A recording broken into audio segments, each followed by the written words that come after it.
तो everyone, good morning all of you. और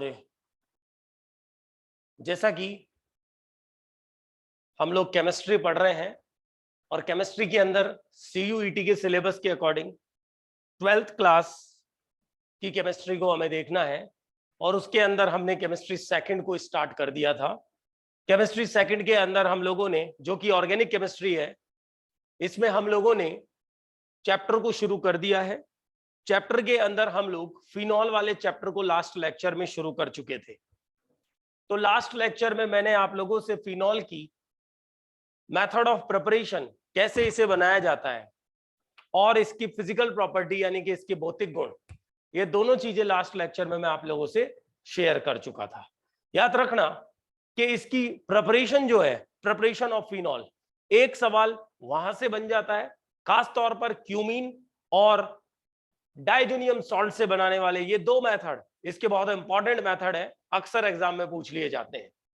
इसके अलावा इसके फिजिकल प्रॉपर्टी में अगर हम चलें तो इसकी एसिडिटी का ये मान के चलो आप, कंफर्म एग्जाम में सवाल पूछा जाता है, चाहे वो किसी लेवल का एग्जाम हो। Acidity of phenol is very very important topic for any of exam. Clear? So now अब जो इसके बाद लास्ट पोर्शन इस लेक्चर में, इस चैप्टर में रह रहा है, वो है इसकी केमिकल प्रॉपर्टी, यानी फिनॉल की वैरायटी ऑफ रिएक्शंस। तो अब हम लोग केमिकल रिएक्शंस यानी इसकी केमिकल प्रॉपर्टी की ओर बढ़ते हैं। सबसे पहली रिएक्शन इसकी हम पढ़ेंगे एसिड बेस रिएक्शन। एक्चुअल में एसिड बेस रिएक्शन का मतलब है जिसमें फिनॉल एसिड की तरह बिहेव करेगा। अंकित कुमार, कुछ कहना चाह रहे हो? आपने हैंड राइज किया है।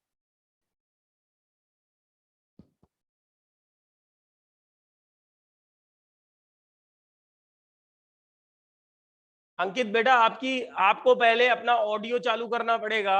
ऑडियो चालू करो आप अपना। हाँ, कनेक्टिंग टू ऑडियो, बिल्कुल अब कनेक्ट होगा आपका ये ऑडियो, उसके बाद चालू होगा, आपको आवाज भी आने लग जाएगी। अभी आपको अब आने लग गई होगी आवाज जो है, ठीक है ना? अब वॉइस का इश्यू सॉल्व हो गया आपका। एसिड बेस रिएक्शन का मतलब है एक स्पीसीज एसिड है, दूसरी स्पीसीज बेस, यानी एक अम्ल है और दूसरा क्षार।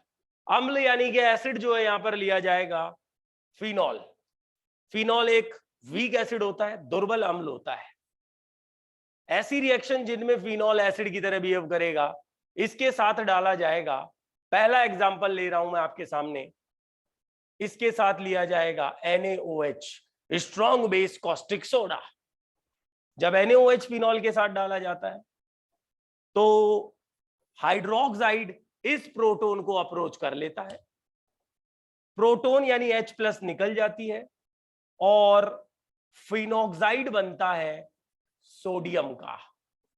मेरे हिसाब से इस रिएक्शन में आपको दिक्कत नहीं होनी चाहिए, क्योंकि फिनॉल के पास एसिडिक प्रोटोन है, हम कल की क्लास में सीख चुके थे। अब अगर इसमें हमने बेस यूज में ले लिया तो बेस इसके साथ एसिड बेस करेगा।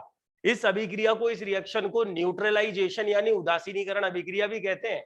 ये आप 9th-10th में पढ़ के आते हो कि ये वाली जो रिएक्शन होती है, ये बहुत फास्ट रिएक्शन होती है, वेरी फास्ट, बहुत तेजी से होती है। और इस रिएक्शन का प्रोडक्ट जो बनता है वो एक सॉल्ट बनता है, लवण बनता है, जो आपके सामने मैंने बना दिया है, सोडियम फिनेट। सोडियम फिनेट कहेंगे इसको, या फिनोक्साइड भी बोलते हैं इसको, है ना? सोडियम फिनेट या फिनोक्साइड भी कहते हैं।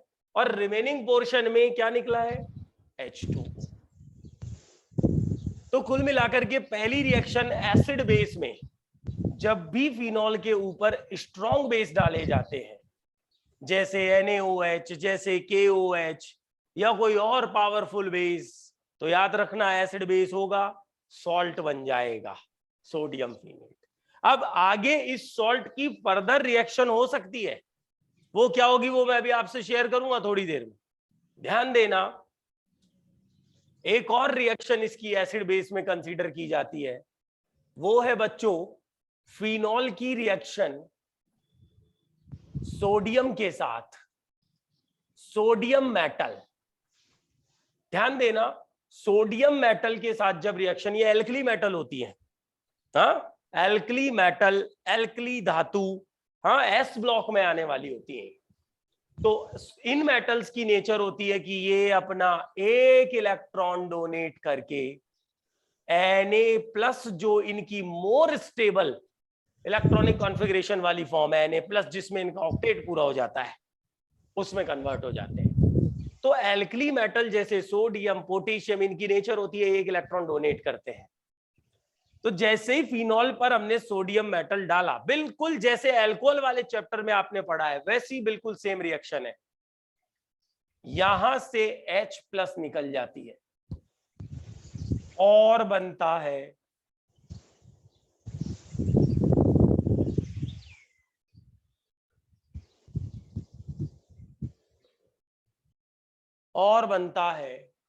फिर से सोडियम फिनेट यानी कि salt.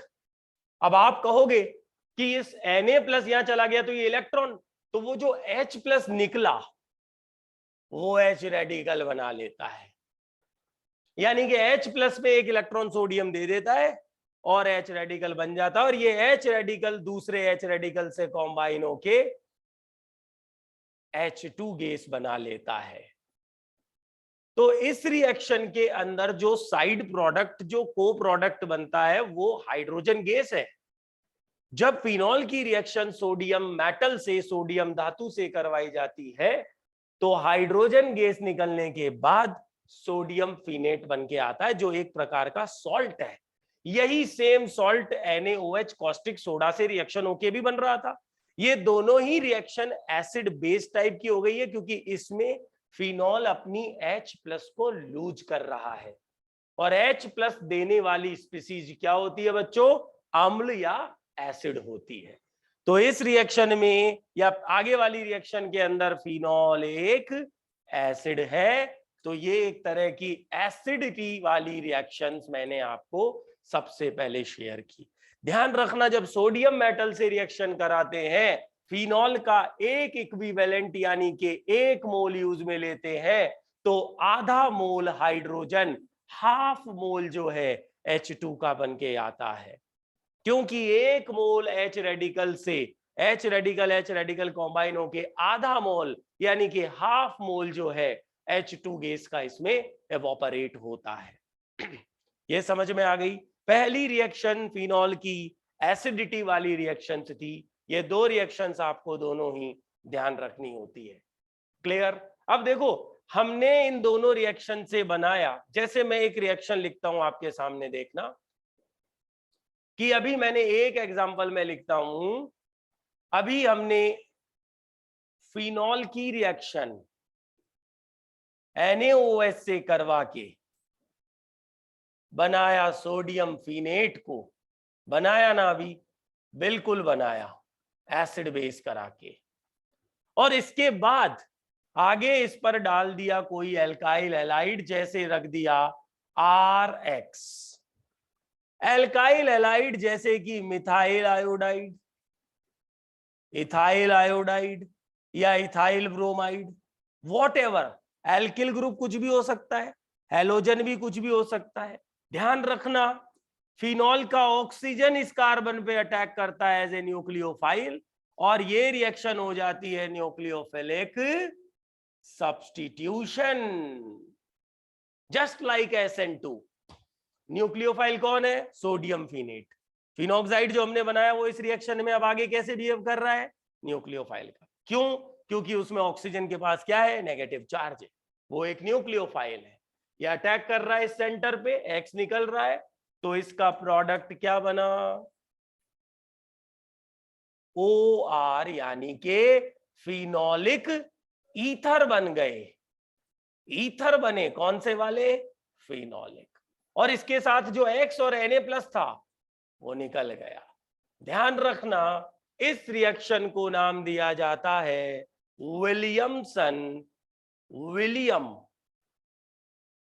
Williamson ether synthesis.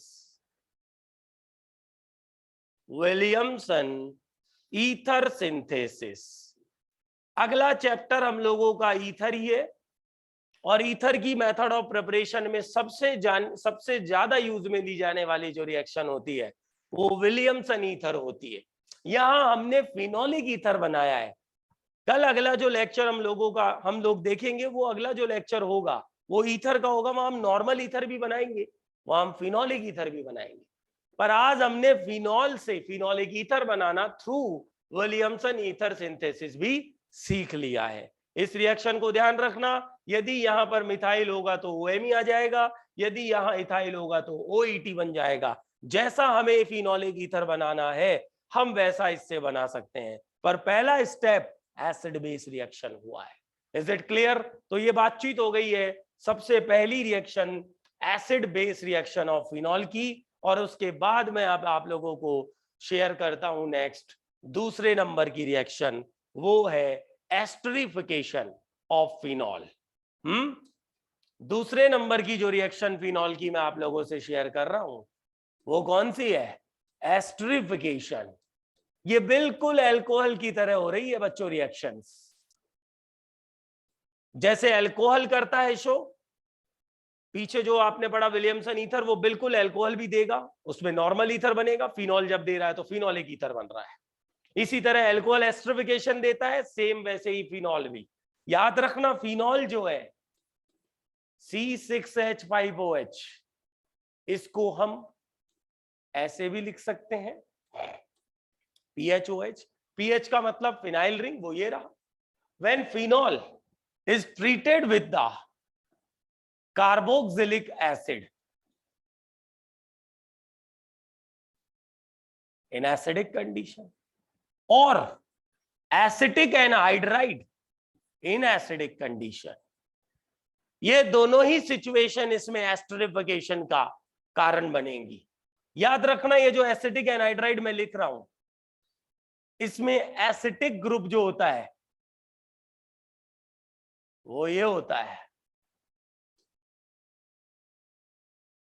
That is the acetyl, दोनों तरफ एसिटिल ग्रुप जोड़ दिए, ये AC2O यानी एसिटिक एनहाइड्राइड का ओरिजिनल फॉर्मूला है।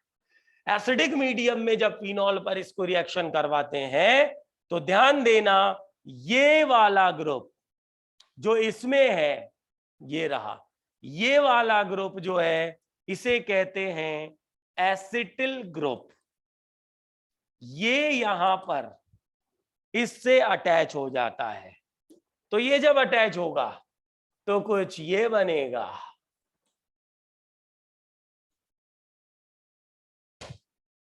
या फिर मैं इसको ओपन करके यदि लिखूं तो फिनोलिक ऑक्सीजन पे COCH3 जोड़ दीजिए, ये फिनोलिक एस्टर बन गए। क्या बोलेंगे इनको? Phenolic ester. तो क्या एस्टर बन गया है? बिल्कुल। एस्टर का मतलब क्या होता है? RCOOR।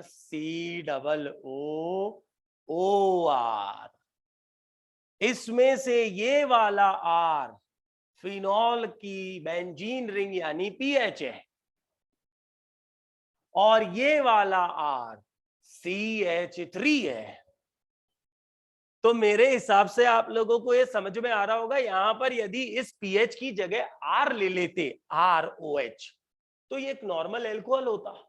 तो वो एल्कोहल वाले चैप्टर में आपको एल्कोहल की एस्टरिफिकेशन बताई थी, सेम बिल्कुल ये के रिएजेंट ले, और अभी आपको फिनॉल से एस्टरिफिकेशन बता रहे हैं तो फिनॉल ले लिया, तो फिनोलिक एस्टर बन गए। सबसे बड़ी स्पेशलिटी देखिए कि इस रिएक्शन में एक और रिएजेंट यूज में लिया जा सकता है जो अल्कोहल में भी ले रहे थे।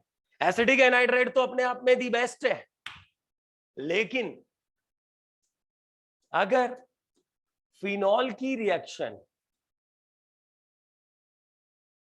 एसिटिल क्लोराइड से करवाएं तो ये और भी बेस्ट रिएजेंट है, one of the best, most electrophilic, बहुत आराम से रिएक्शन देता है। लेकिन इस रिएक्शन में साथ में डाला जाता है बेस पिरिडीन। ये बिल्कुल एस्टरिफिकेशन का ही केस है, लेकिन जब आपको एसिड या एसिडिक एनहाइड्राइड लोगे तो ये मीडियम एसिडिक रखा जाता है, रिएक्शन में एस्टर बनता है। पर यदि आपने एसिटिल क्लोराइड से रिएक्शन करवाई है तो pyridine as a base use में लेते हैं। पिरिडीन प्रोटॉन को खींचता है oxygen as a nucleophile attack करता है, Cl को निकाल देता है, न्यूक्लियोफिलिक सब्स्टिट्यूशन हो जाता है और हमें वापस से वही प्रोडक्ट, वही एस्टर जो हम पीछे बना रहे थे, मिल जाता है। लेकिन अब की बार हमने रिएजेंट एसिटिल क्लोराइड के साथ पेरिडीन को यूज में लिया, एस्टर बन के आया है।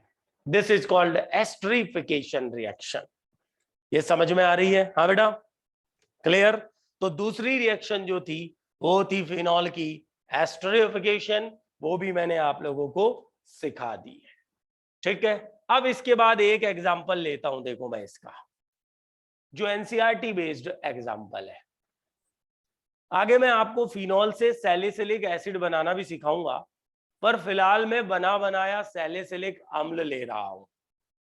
नाम आपने सुना होगा, सैलिसिलिक अम्ल, सैलिसिलिक एसिड। बच्चों ये एक ऐसा एसिड, फेमस एसिड है, जो कॉस्मेटिक प्रोडक्ट्स वगैरह में यूज में लिया जाता है।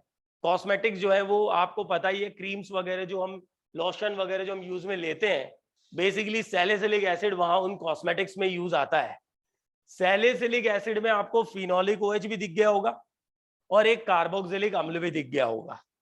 ध्यान रखना, इसकी रिएक्शन करवाई जाती है एसिटिक एनहाइड्राइड से, जो अभी थोड़ी देर पहले हम ले रहे थे in acidic medium.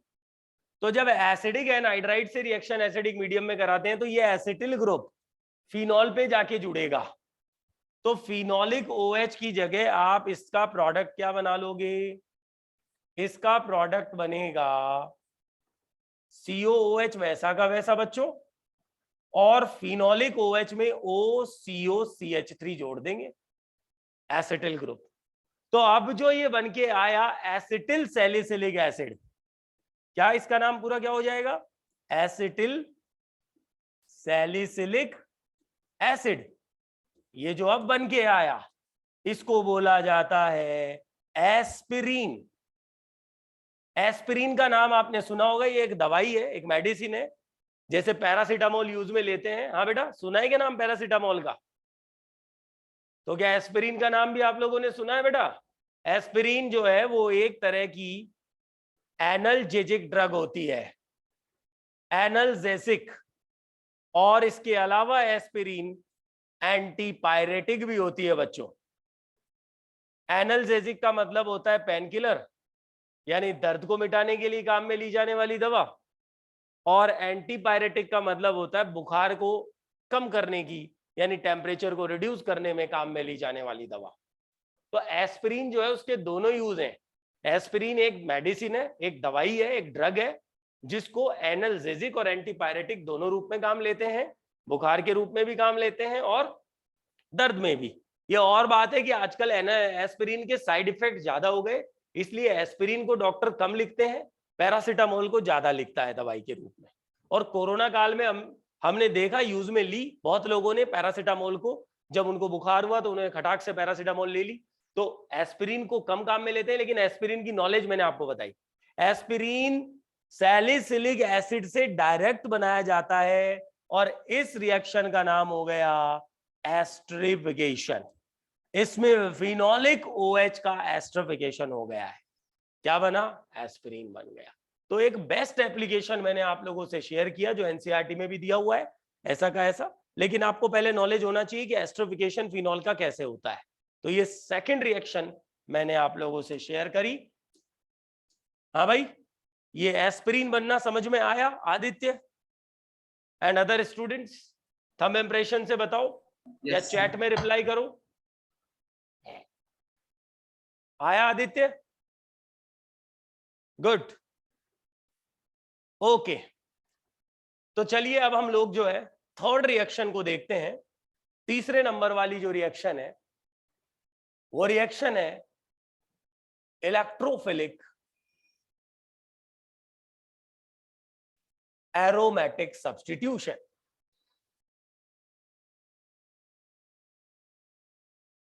Electrophilic aromatic substitution. बच्चों मैं एक बात कहूं आप लोगों को कि जब भी कोई वर्ड लिखा जाए, जब भी कोई नाम लिखा जाए आपके सामने, आप उसको कैच किया करो। कि ये जो वर्ड है इसका क्या मतलब निकल रहा है।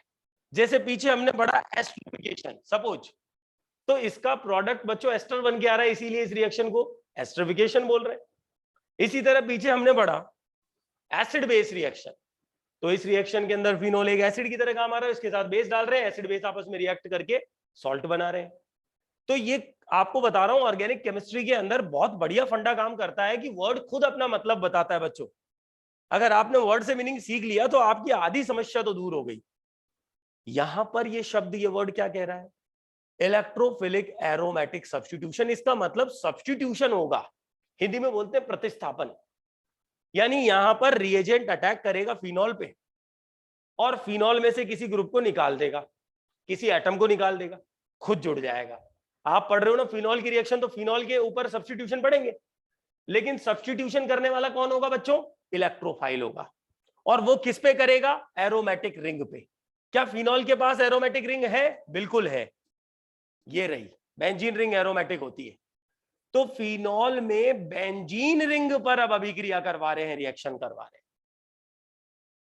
एक तो फिनोलिक जिस OH ग्रुप जिस कार्बन पे जुड़ा हुआ है वो पोजीशन इप्सो, इसके अलावा ये पोजीशन ऑर्थो, ये वाली पोजीशन क्या होती है बच्चों, मेटा, और सबसे लास्ट वाली ये पोजीशन को क्या कहते हैं अपन, पैरा।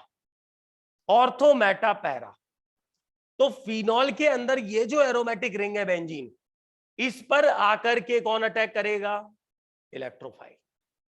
और अटैक कर सकता है वो ऑर्थो पे भी, मेटा पे भी और पैरा पे भी, किसी भी एक पोजीशन पे अटैक करेगा और जो हाइड्रोजन अवेलेबल है उस H+ को हटा देगा और खुद जुड़ जाएगा। तो इसका रिप्रेजेंटेशन में कुछ ये लिख सकता हूं कि देखना जरा बोर्ड पे, कि फिनॉल के ऊपर जब कोई इलेक्ट्रोफाइल डाला जाएगा रिएजेंट, तो वो फिनॉल की एरोमेटिक बेंजीन रिंग पर अटैक करेगा। वो ऑर्थो पे भी कर सकता है, वो पैरा पे भी कर सकता है, और वो मेटा पे भी कर सकता है। अब मेरा एक वीडियो बनाया हुआ है, शायद 8वां या 9वें नंबर का लेक्चर होगा रिएक्शन मैकेनिज्म का। उस लेक्चर में मैंने ये बताया हुआ है कि फिनॉल के अंदर इलेक्ट्रोफिलिक सब्स्टिट्यूशन ARSE ऑर्थो और पैरा पे होता है, मेटा पे नहीं होता। उसका कारण भी मैंने वहां बताया हुआ है कि फिनॉल में लॉन पेयर, ऑक्सीजन के जो लॉन पेयर होते हैं उनका रिंग पर +R रेजोनेंस इफेक्ट काम करता है, अनुनाद प्रभाव। इसकी वजह से ऑर्थो और पैरा पर इलेक्ट्रॉन घनत्व, इलेक्ट्रॉन डेंसिटी बढ़ जाती है, और आने वाले इलेक्ट्रोफाइल को यहां पर डेंसिटी ज्यादा मिलती है, इसलिए ऑर्थो और पैरा प्रोडक्ट बनता है, मेटा नहीं बनता, पहली बात। तो अब आपको ये केमिस्ट्री, उस वीडियो को भी आप देखोगे और मैंने यहां भी एक्सप्लेन कर दिया कि फिनॉल में इलेक्ट्रोफिलिक सब्स्टिट्यूशन ऑर्थो और पैरा प्रोडक्ट बनाएगा। कुछ केस ऐसे होंगे जिनमें ऑर्थो और पैरा मिक्सचर मिलेंगे लगभग बराबर अमाउंट में, थोड़ा बहुत ऑर्थो ज्यादा हो सकता है, पैरा उससे थोड़ा कम। और कुछ केस ऐसे भी है जिनमें पैरा मुख्य यानी मेजर प्रोडक्ट बन रहा है, पर मेटा नहीं बनेगा। तो पहली बात तो ये कि ये रिएक्शन क्या है, ये एरोमेटिक कंपाउंड की कैरेक्टरिस्टिक रिएक्शन होती है बच्चों। ये सारे एरोमेटिक कंपाउंड देते हैं, फिनॉल ही नहीं, एनिलीन, टालुइन, बेंजीन, नेफ्थेलीन सब देते हैं इस रिएक्शन को, बस इलेक्ट्रोफाइल डाला जाता है। और मेरे हिसाब से यदि आपकी पढ़ी हुई है तो आपको तो ये याद आ गई होगी कि इसमें NO2+ डालेंगे तो ये नाइट्रेशन, एलोजन डालेंगे तो एलोजिनेशन, फ्रीडेल क्राफ्ट एल्काइलेशन, असाइलेशन, ढेर सारी रिएक्शंस आप पढ़ते हो। बस फिनॉल पे जब हम पढ़ेंगे तो उसमें ऑर्थो और पैरा प्रोडक्ट का हमें खास तौर पे ध्यान रखना है। तो ये तीसरी वाली रिएक्शन इंपॉर्टेंट मार्क करेंगे इसको हम, ये एरोमेटिक रिंग की रिएक्शन है। साथ ही साथ फिनॉल का +R इफेक्ट फिनॉल की रिएक्टिविटी को भी बढ़ा देता है बच्चों। फिनॉल की रिएक्टिविटी बेंजीन से ज्यादा होती है, कौन सी रिएक्शन के लिए, ARSE। ये RSE शॉर्ट नेम है, पूरा नाम E से इलेक्ट्रोफिलिक, S से सब्स्टिट्यूशन, AR से aromatic, aromatic electrophilic substitution ARSE। इस रिएक्शन के लिए बेंजीन से ज्यादा रिएक्टिविटी फिनॉल की होती है, रिएक्टिविटी, क्योंकि फिनॉल का जो ऑक्सीजन का जो लॉन पेयर है वो रिंग में डोनेट हो जाता है, इलेक्ट्रॉन डेंसिटी बढ़ जाती है। तो एक बात तो ये कि ये एक एक्टिवेटिंग ग्रुप है, दूसरी बात ये कि ये ऑर्थो पैरा डायरेक्टिंग ग्रुप है। आने वाले इलेक्ट्रोफाइल को ऑर्थो और पैरा पे भेजता है। इतना समझ में आ गया तो इसके सीधे एग्जाम्पल ले लीजिए। पहला एग्जाम्पल, इसका पहला एग्जाम्पल ए, नाइट्रेशन रिएक्शन। अब देखो सबसे बड़ी स्पेशलिटी देखो आप फिनॉल के अंदर, कि फिनॉल के नाइट्रेशन में, नॉर्मली नाइट्रेशन के अंदर लिया जाता है रिएजेंट बच्चों नाइट्रिक एसिड के साथ सल्फ्यूरिक एसिड, लेकिन फिनॉल के नाइट्रेशन में सल्फ्यूरिक की रिक्वायरमेंट ही नहीं रही, क्योंकि फिनॉल इतना ज्यादा एक्टिव था कि केवल HNO3 डालने से ही एक्टिव हो गया। मतलब HNO3 डालने से ही इसमें HNO3 की रिएक्शन होके नाइट्रोनियम बन गया। इसमें किसी H2SO4 की रिक्वायरमेंट नहीं होती है, ध्यान रखना। जब हम बेंजीन से करवाते हैं ना नाइट्रेशन, तब ये दोनों डाला जाता है। फिनॉल के अंदर कोई H2SO4 की रिक्वायरमेंट नहीं है। क्यों? क्योंकि ऑक्सीजन के लॉन पेयर ने रिंग को एक्टिवेट कर दिया है। इतनी ज्यादा एक्टिवेट हो गई है कि अब कोई H2SO4 की जरूरत नहीं, केवल अकेला HNO3 ये काम कर जाएगा। याद रखना, सॉल्यूशन को तनु रखते हैं, डाइल्यूट रखते हैं। डाइल्यूट HNO3 जब डालते हैं तो ऑर्थो और पैरा दोनों प्रोडक्ट बन के आते हैं। क्या बच्चों? फिनॉल का नाइट्रेशन डाइल्यूट HNO3 से करवाने पर ऑर्थो और पैरा ये दोनों तरह के नाइट्रोफिनॉल बनते हैं। तनु से, सांद्र से नहीं, कॉन्संट्रेटेड नहीं, डाइल्यूट लिया है। कॉन्संट्रेटेड लेंगे तो पॉलीनाइट्रो प्रोडक्ट आएगा, पिक्रिक अम्ल बनेगा। अभी बताऊंगा उसे भी, पर पहले इस केमिस्ट्री को समझो। फिनॉल के ऑर्थो और पैरा प्रोडक्ट में से ऑर्थो प्रोडक्ट में इंट्रा H बॉन्डिंग मिलती है, हाइड्रोजन बॉन्डिंग। इंट्रा का मतलब यह है कि इसका हाइड्रोजन इसके ऑक्सीजन से इंट्रामोलिकुलरली हाइड्रोजन बॉन्डेड रहता है, जबकि पैरानाइट्रोफिनॉल में मिलती है इंटर।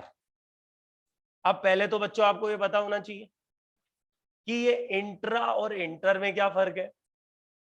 इंट्रा के अंदर एक ही मॉलिक्यूल में हाइड्रोजन बॉन्डिंग हो जाती है, जबकि इंटर के अंदर दो मॉलिक्यूल के अंदर अलग अलग होती है।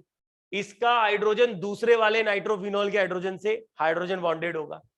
तो आप केमिस्ट्री को समझना कि इसमें आपस में दो अलग अलग मॉलिक्यूल जुड़े हुए हैं, इसमें नहीं जुड़े हुए, इसीलिए इसका बॉइलिंग पॉइंट ज्यादा आता है। इसका बॉइलिंग पॉइंट ज्यादा आता है, इसका बॉइलिंग पॉइंट कम आता है। तो बच्चों बताओ कौन पहले बॉइल हो जाएगा? कौन पहले बॉइल होगा? जिसका बॉइलिंग पॉइंट कम है वो पहले गर्म हो जाएगा। जो पहले गर्म हो गया वो वाष्प बन के पहले निकल गया, दूसरा वाला कंटेनर में रह गया। तो क्या इन दोनों को आसानी से सेपरेट कर लिया हमने? बहुत आराम से। आपने इसको गर्म किया, पहले ये गर्म हो जाएगा क्योंकि इसका बॉइलिंग पॉइंट कम है, क्योंकि इसमें इंट्रामोलिकुलर हाइड्रोजन बॉन्डिंग है।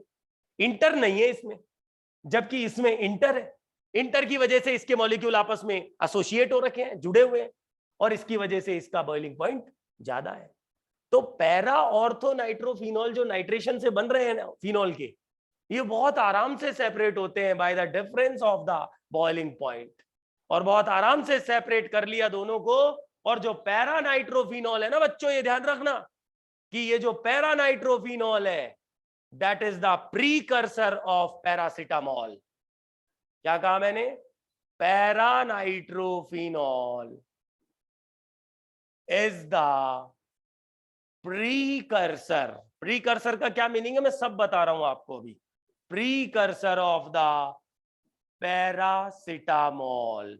अब पैरासिटामॉल देखो, पहले एस्पिरिन आ गई, पहले एक दवाई एस्पिरिन आ गई, अब पैरासिटामॉल भी आ गई। देखो पैरासिटामॉल भी पेन किलर होती है, दर्द निवारक है, एनाल्जेसिक है, और एंटीपायरेटिक है, बुखार में काम आती है। याद रखना पैरासिटामॉल को इसी से बनाया जाता है। पहला स्टेप, बच्चों सुनो मेरी बात को ध्यान से, पहला स्टेप फिनॉल का नाइट्रेशन कराते हैं, ऑर्थो और पैरा बनते हैं, दोनों को आराम से पृथक कर लेते हैं, सेपरेट कर लेते हैं।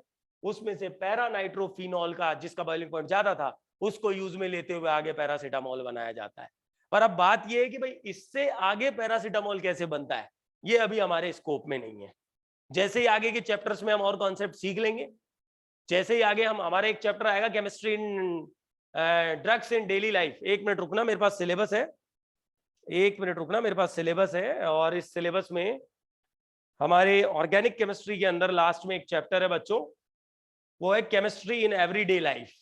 तो एवरीडे लाइफ केमिस्ट्री के अंदर हम एनाल्जेसिक, एंटीपायरेटिक, एंटीसेप्टिक, ट्रैंक्विलाइजर सारी ड्रग्स पढ़ेंगे। तो जब हम एनाल्जेसिक पढ़ेंगे तब आपको मैं पैरासीटामोल की प्रिपरेशन बताऊंगा, मैं यहीं से शुरू करूंगा। याद रखना कि पैरासीटामोल का प्रीकर्सर मतलब पैरासीटामोल बनाने में काम आता है कौन, पैरानाइट्रोफिनॉल। तो आपको समझ में आ गई रिएक्शन। ये नाइट्रेशन रिएक्शन में डाइल्यूट HNO3 जब यूज में लेते हैं तो ऑर्थो और पैरा बनते हैं जिन्हें आसानी से सेपरेट किया जा सकता है। लेकिन इस रिएक्शन में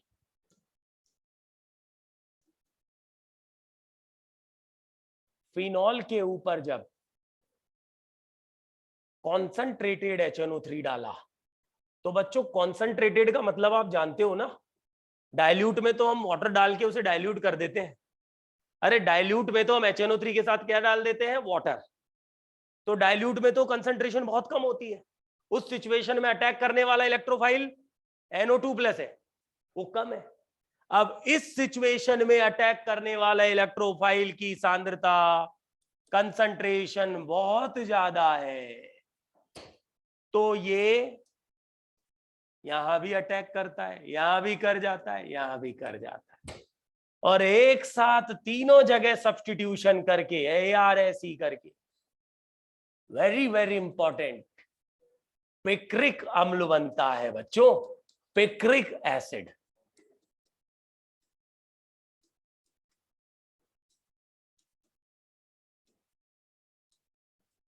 थ्री टाइम्स नाइट्रेशन इसमें हो गया है इस रिएक्शन के अंदर। शाबाश आदित्य। और picric acid is a very strong acid, strong acid है। सोडियम बाइकार्बोनेट टेस्ट भी देता है, सोडियम कार्बोनेट सॉल्यूशन में डिसॉल्व भी हो जाता है, ये हर एसिडिटी वाली रिएक्शन देता है। ध्यान रखना, ब्लू लिटमस को ये रेड में कन्वर्ट करता है, ये स्ट्रॉन्ग एसिड होता है, पिक्रिक एसिड है। जबकि फिनॉल खुद वीक एसिड होता है, लेकिन पिक्रिक स्ट्रॉन्ग होता है। तो मेरे हिसाब से आप लोगों को पहली रिएक्शन समझ में आ गई होगी ARSE में, नाइट्रेशन जो एक इंपॉर्टेंट रिएक्शन थी। एक और रिएक्शन मैं आपसे शेयर करता हूं, बी, हैलोजिनेशन।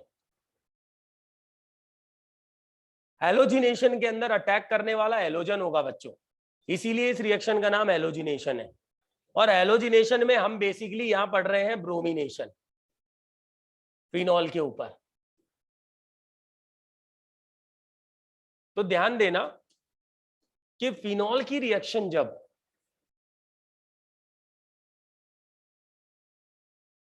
कुछ नहीं केवल और केवल ब्रोमीन लिया, कोई इसके साथ लुईस एसिड नहीं डाला। नॉर्मली बच्चों बेंजीन के ऊपर FeBr3 डालते हैं, AlBr3 डालते हैं, लुईस एसिड डाला जाता है, तब जाकर के रिएक्शन एक्टिवेट होती है और एरोमेटिक रिंग पर Br+ अटैक करता है, ब्रोमोबेंजीन बनता है बेंजीन से। फिनॉल के अंदर किसी कैटलिस्ट की रिक्वायरमेंट है ही नहीं, कारण फिनॉल खुद एक्टिवेटेड रिंग है। खुद एक्टिवेटेड क्यों है? क्योंकि फिनॉल में ऑक्सीजन के लोन पेयर का +R resonance effect benzene ring को बहुत ज्यादा क्रियाशील बना चुका है, एक्टिव कर चुका है। केवल ब्रोमीन वाटर यूज में लेते हैं, यानी कि ब्रोमीन का सॉल्यूशन H2O के अंदर किसी पोलर सॉल्वेंट में, और बहुत आराम से फिनॉल पर अटैक करता है ब्रोमीन। लेकिन बच्चों ये भी 3 बार अटैक कर जाता है, 3 टाइम्स अटैक। अटैक करने वाला कौन है? Br+। तो बोले Br- कहां गया? Br- निकल गया बॉन्ड के इलेक्ट्रॉन लेके, और Br+ इस पर अटैक कर रहा है एरोमेटिक रिंग पर, इसीलिए इसको इलेक्ट्रोफिलिक सब्स्टिट्यूशन कह रहे हैं। ट्राइब्रोमोफिनॉल बनता है इसका प्रोडक्ट।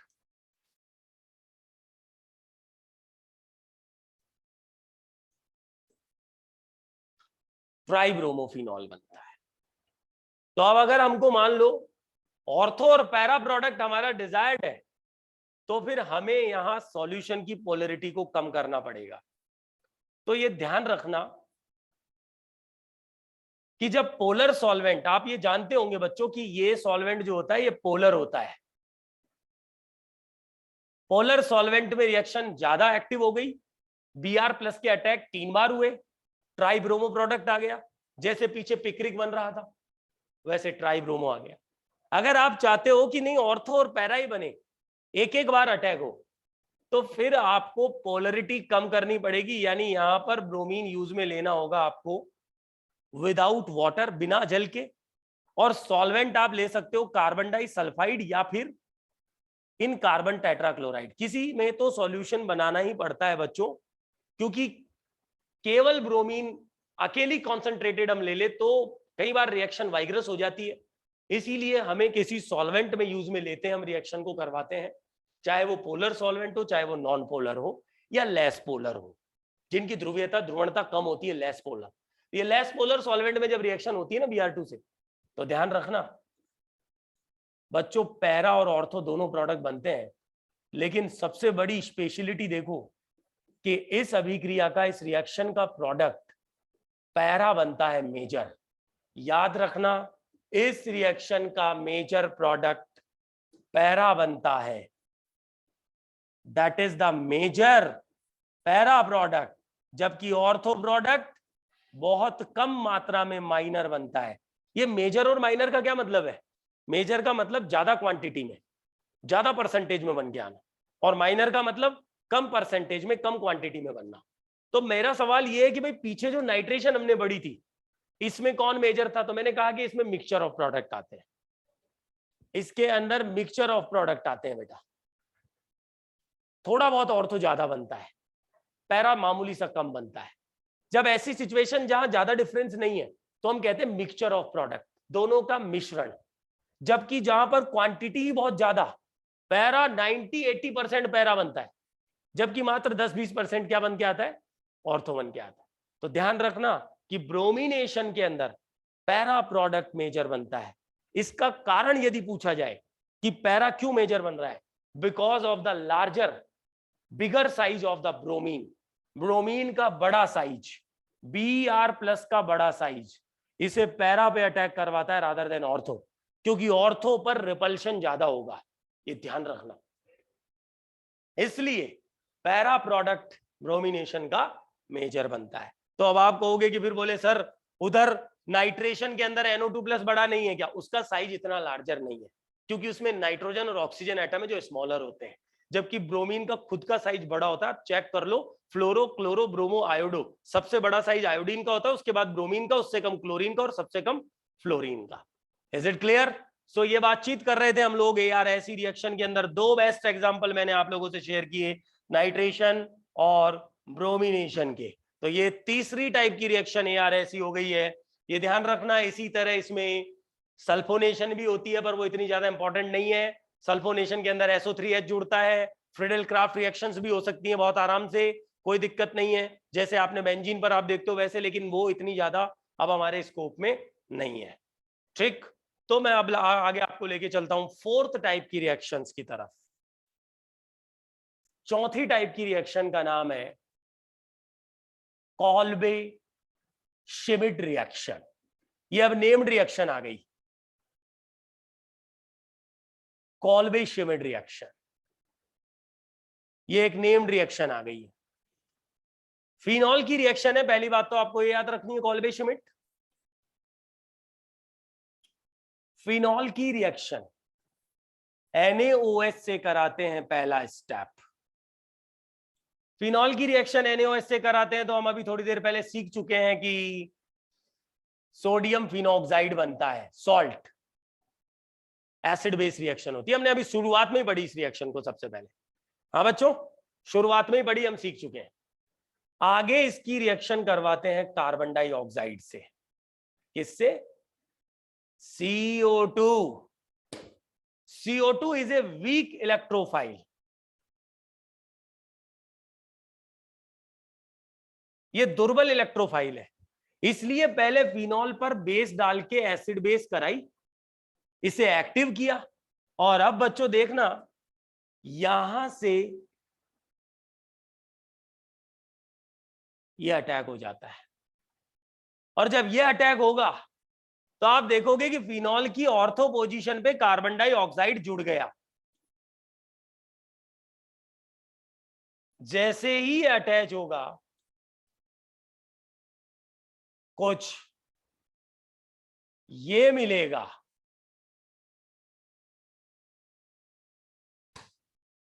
मैं साथ में मैकेनिज्म लेके चल रहा हूं। फिनॉल की रिएक्शन NaOH से कराई, फिनॉक्साइड बना, ये नॉन रिएक्शन अभी थोड़ी देर पहले सीखी।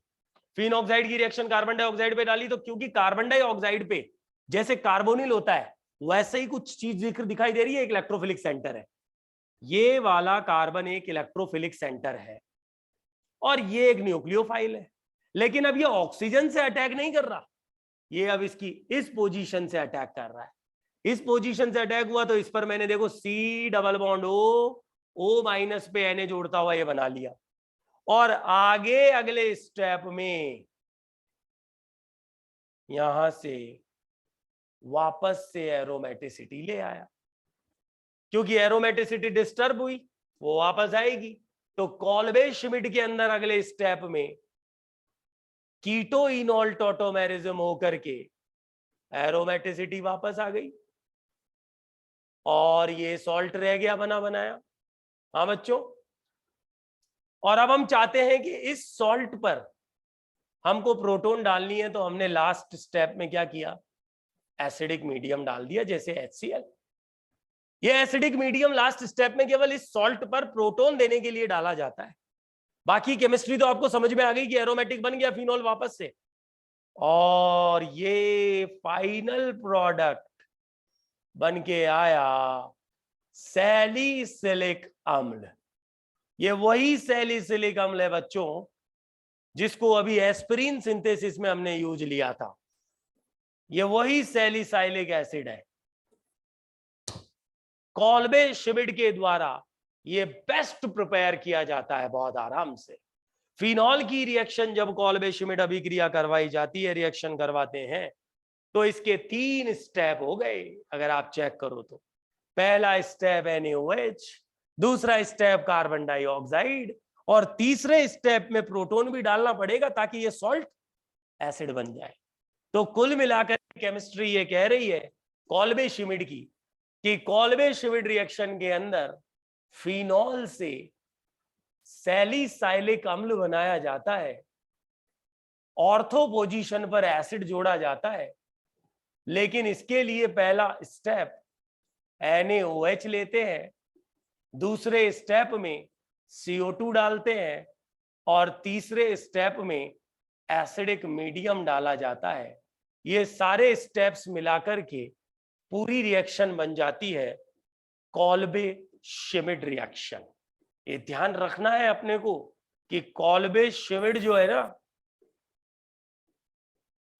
वो फिनॉल की रिएक्शन है जिससे सैलिसाइलिक एसिड बन के आता है। आ गई बेटा समझ में? और इसकी पूरी मैकेनिज्म मैंने आप लोगों से यहां पर शेयर कर ली है। ये ध्यान रखना, मैकेनिज्म का नाम यहां भी एरोमेटिक इलेक्ट्रोफिलिक सब्स्टिट्यूशन है। अब आप कहोगे कि अटैक करने वाला इलेक्ट्रोफाइल कौन है, तो ध्यान रखना अटैक करने वाला इलेक्ट्रोफाइल कॉल्बे श्मिट का कार्बन डाइऑक्साइड है। अटैक फिनॉल की ऑर्थो पोजीशन पे हो रहा है, और जब कार्बन डाइऑक्साइड अटैक करके जुड़ रहा है तो COOH इसमें फाइनली प्रोडक्ट बन के आ रहा है। ये ध्यान रखना, ARSE का एग्जाम्पल है। ये मैंने चौथी रिएक्शन आप लोगों को बता दी, और अब मैं आप लोगों के सामने लेके आ रहा हूं पांचवी वेरी वेरी इंपॉर्टेंट रिएक्शन, जिसका नाम है राइमर टिमान रिएक्शन। राइमर टिमान रिएक्शन नाम है, वेरी इंपॉर्टेंट है, कई एग्जाम्स में सवाल देती है रिएक्शन।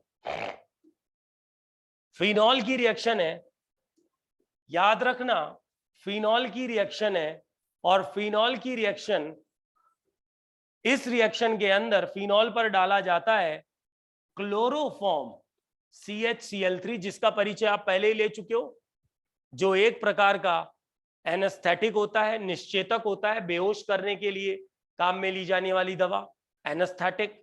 क्लोरोफॉर्म के साथ इसमें डाला जाता है KOH, यानी कि potassium hydroxide as a base. दोनों की रिएक्शन होकर के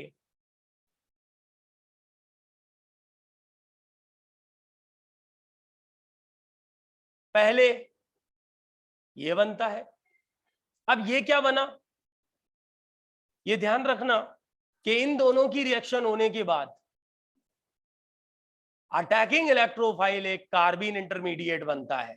पर मेरे हिसाब से बच्चों 12th क्लास में, शायद 11th 12th में, ये कार्बीन नाइट्रीन का परिचय आप लोगों को एनसीईआरटी नहीं देती है।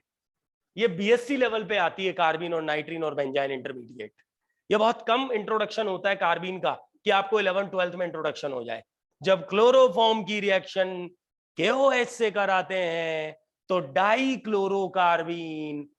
डाइक्लोरोकार्बीन एक इंटरमीडिएट होता है, एक मध्यवर्ती होता है, ये अटैकिंग इलेक्ट्रोफाइल बनता है।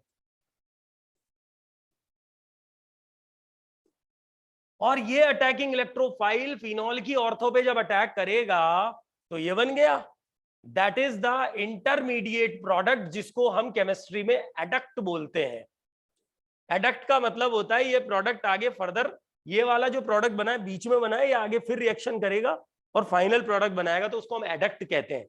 याद रखना, आगे 2 KOH के मॉलिक्यूल सब्स्टिट्यूशन करते हैं Cl पे, और एक कार्बन पे 2 OH वाटर एलिमिनेट होकर के फाइनली बन जाता है aldehyde by the loss of twice KCl molecule. तो जो 2 KOH के मॉलिक्यूल है वो हमने डाल रखे हैं, वो 2 क्लोरीन को डिस्प्लेस करेंगे, सब्स्टिट्यूशन करेंगे।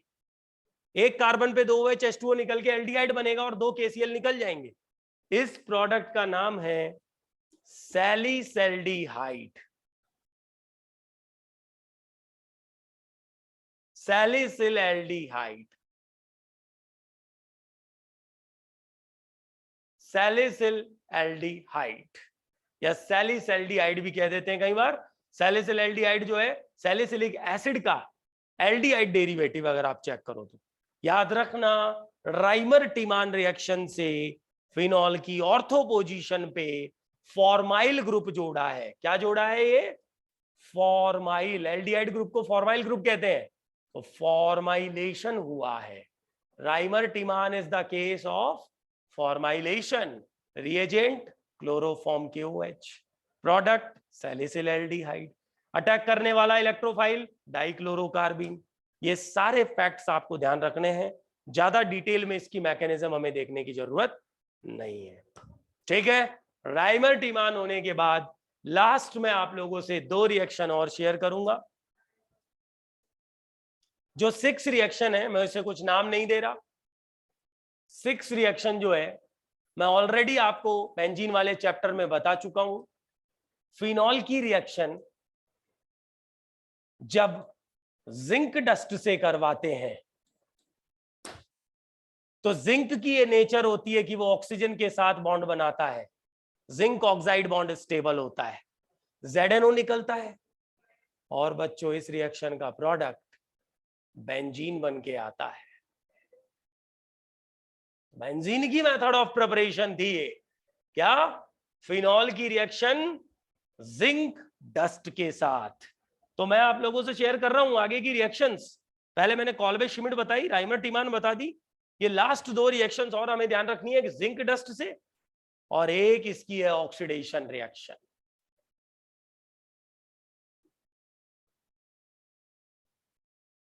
अच्छा, ऑक्सीडेशन रिएक्शन में फिनॉल पर कोई ऑक्सीडाइजिंग रिएजेंट डालते हैं, जैसे कि K2Cr2O7, हाँ, एसिडिक मीडियम, याद है ना, potassium dichromate strong oxidising agent है। ये ऑक्सीडेशन करके बनाता है पैराबेंजो क्विनॉल। बस ये रिएक्शंस हमें ध्यान रखनी है टोटल। 6 से 7 रिएक्शंस आप लोगों को ध्यान रखनी है। लास्ट 2 रिएक्शन को दोबारा से एक बार सीखो। जिंक डस्ट के साथ जिंक ऑक्सीजन को लेके जाएगा, बेंजीन बनता है, तो फिनॉल से बेंजीन बनाना है, जिंक डस्ट। और अगर मैं कहूं बेंजीन से फिनॉल बनाना है, डायरेक्ट कभी नहीं बनेगा। बेंजीन से फिनॉल डायरेक्ट कभी नहीं। या तो आपको रॉशिंग प्रोसेस काम में लेना होगा या डाउ प्रोसेस काम में लेना होगा। डाउ प्रोसेस और रॉशिंग प्रोसेस अपने आप में बहुत ही कॉम्प्लिकेटेड, बहुत ही वाइक्रस रिएक्शंस हैं, इसीलिए तो बेंजीन से मैं कह रहा हूं डायरेक्ट फिनॉल बनता नहीं है। एनिलीन से डाइएजोटाइजेशन, डाइएजोटाइजेशन से आगे फिनॉल, आपने कल ही सीखा है, पिछले लेक्चर में आप सीख के आए हो, ये बनता है। लेकिन अगर फिनॉल से बेंजीन, सीधे जिंक डस्ट डाल दो, बेंजीन बन के आ जाता है। और यदि फिनॉल पर आपने स्ट्रॉन्ग ऑक्सीडाइजिंग एजेंट डाला तो एक ऑक्सीजन तो पहले से था, एक इसने दे दिया, और ऑक्सीडाइज प्रोडक्ट बनता है पैरा बेंजोक्विनोन। तो टोटल अगर हम समराइज करें तो मैंने आपको 7 रिएक्शंस पढ़ाई। पहली रिएक्शन थी एसिड बेस रिएक्शन, एक एक करके हम बढ़े। एसिड बेस रिएक्शन में सॉल्ट बन रहा है, सॉल्ट को आगे फर्दर इलेक्ट्रोफिलिक सेंटर डाल दे तो विलियमसन ईथर सिंथेसिस मैंने आपको बताया। दूसरी रिएक्शन मैंने आपको बताई एस्टरिफिकेशन, और एस्टरिफिकेशन के अंदर क्या हो रहा है वो मैंने आपको सिखा दिया। लेकिन एस्टरिफिकेशन का एक इंपॉर्टेंट केस मैंने आपको बताया, वो था एस्पिरिन सिंथेसिस। फिर मैंने आप लोगों को बताई next reaction, very very important, ARSE, aromatic electrophilic substitution. इसके अंदर हमने 2 मेजर केस देखे, एक नाइट्रेशन वाला और एक ब्रोमिनेशन वाला। क्लियर? और इन दोनों के बाद में मैंने आपको 2 नेम्ड रिएक्शंस बताई, एक कॉल्बे-श्मिट, दूसरी राइमर-टिमान। और राइमर-टिमान के बाद लास्ट मैंने आप लोगों को 2 रिएक्शन और बता दी, वो थी जिंक डस्ट से और ऑक्सीडेशन। अब आपको क्या करना है, देखो सुनो, आपको बस इतना सा करना है कि आप इसकी समरी तैयार करो। जब आपने सारी रिएक्शंस पढ़ ली हैं तो अब उसको लास्ट में समराइज कर लो। समराइज करने का तरीका एक तो ये है कि आप फिनॉल को इस तरह से लिख दो, और उसके बाद जितने भी रिएजेंट्स आपने लिए यूज में उनको एरो पे लिखते चलो और उनके प्रोडक्ट बनाते चलो। समझ में आ रहा है? एक तरीका तो ये है कि आप इस तरह से समरी बना सकते हो। दूसरा तरीका ये है कि आप सेंटर पे रख दो फिनॉल को, हाँ बच्चों, बॉक्स में बंद कर दो, और ये लो, ये इससे ऐसे चार्ट बना लो, जैसे आपको पसंद है वैसे आप बनाओ, रिएजेंट लिखते चलो, प्रोडक्ट बनाते चलो। जहां 2 स्टेप आए बच्चों, जहां 2 स्टेप आए, पहला स्टेप NaOH, दूसरा स्टेप CO2, तीसरा स्टेप एसिडिक मीडियम, ये कॉल्बे-श्मिट का है, तीनों स्टेप एक एरो पे लिख दो, प्रोडक्ट बना लो। समरी में आपको केवल रिएक्शन को लिखना है, पूरी मैकेनिज्म, पूरे कॉन्सेप्ट को नहीं लिखना होता। इसलिए समरी हमारी केवल रिएक्शन को याद रखने में हेल्प करती है, जबकि पूरी रिएक्शन को जो आप पढ़ रहे हो वो डीप कॉन्सेप्ट तक हमें सिखाती है। हमें पढ़ना पूरा चैप्टर है, क्योंकि ये पूरा एग्जाम कॉन्सेप्चुअल होगा। अगर अंदर से सवाल आ गया तो समरी से काम नहीं चलेगा, वरना समरी के तो 4-5 फर्रे बनते हैं, पेज बनते हैं, वो आपको पकड़ा है बोले याद कर लो, लेकिन उससे काम नहीं चलता, ये बात आप जानते हो। ठीक है ना बच्चों? फिनॉल वाला चैप्टर कंप्लीट हो चुका है। कल वाली वीडियो, कल वाली क्लास के अंदर मैं आप लोगों से ईथर को लेकर के मिलने वाला हूं, तो नेक्स्ट वीडियो में हम ईथर पढ़ेंगे। ऑलमोस्ट कल के वीडियो में, कल की क्लास में हम ईथर को कंप्लीट कर लेंगे, और उसके बाद फिर आगे के चैप्टर्स हम लोग रीड आउट करेंगे।